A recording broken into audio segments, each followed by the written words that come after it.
A KXAN investigation found widespread fraud tied to Texas vehicle emissions testing goes way beyond what law enforcement even knew. This week on Inside the Investigations, investigator Matt Grant explains what he found in inspection records and why, based on his findings, authorities believe the state's database has been hacked. Hi, this is Kelly Wiley, KXAN investigator. I'm filling in for Will Dupree, and you're watching Inside the Investigations. Today, we are joined by my colleague, investigator Matt Grant. Hi, Matt. Hi, thanks so much for having me. Matt, today we are talking about a story that you've been unraveling slowly for us over time. You've been, for the better part of a year, investigating emissions fraud. You found that millions of Texas vehicles have been illegally passing emissions tests designed to keep the air that we breathe cleaner. But recently, you looked even closer at the state's database that tracks emissions tests and made another discovery.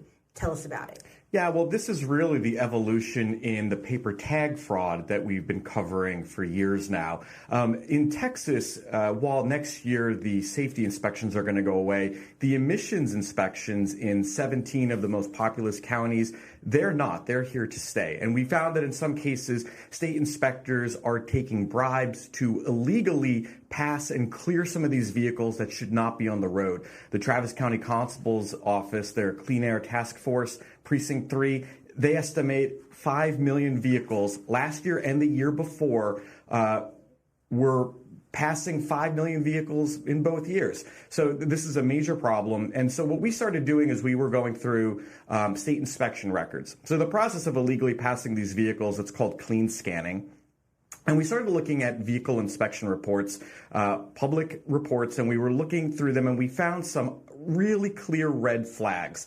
For example, the same unique business identification number for a station that does these inspections, we found the same unique number used at 3 different locations. And the same equipment that's used to conduct these emissions tests, it's called an analyzer, we found them being used in El Paso, in Houston, and Dallas.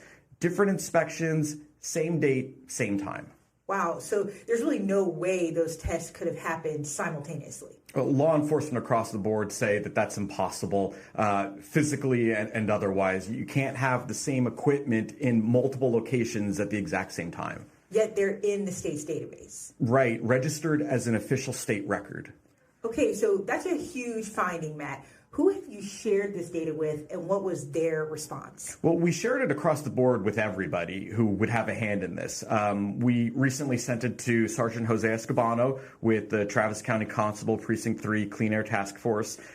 He is one of the leading experts in the state in this type of fraud. And as you mentioned, he said it would be impossible for the same analyzer to operate at the same time in different cities. He said that other inconsistencies are recorded in the state's database, which that and what we found leads him to believe that the system may have been compromised or hacked.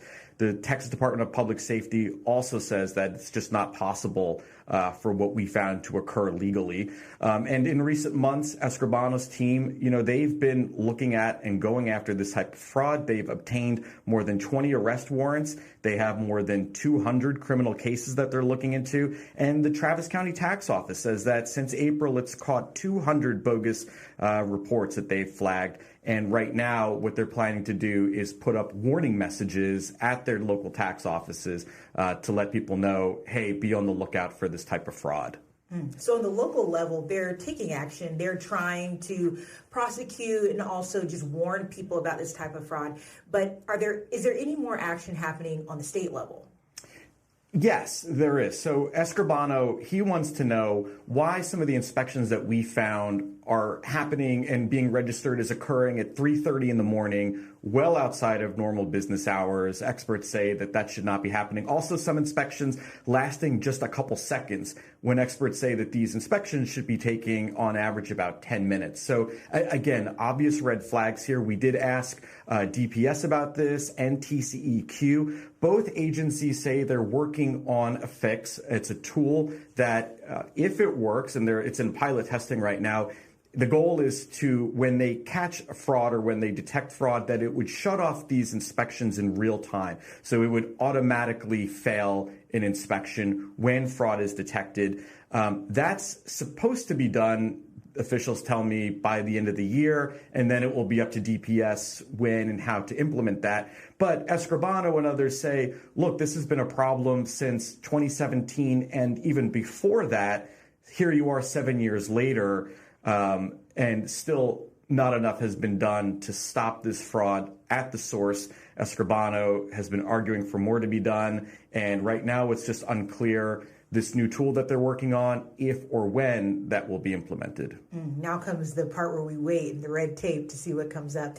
Well, Matt, this is an incredible finding, and it seems like there's more and more changes coming, which I know you'll update on us. If you haven't gotten a chance to watch this story or read all that Matt found, please go to our website, KXAN.com, under the Investigates tab. One part of the story that I really thought was interesting was hearing from advocates who talk about the health impact that they worry about when it comes to not having a clear understanding of emissions. So definitely go take a look at Matt's story. Thank you so much. Thank you.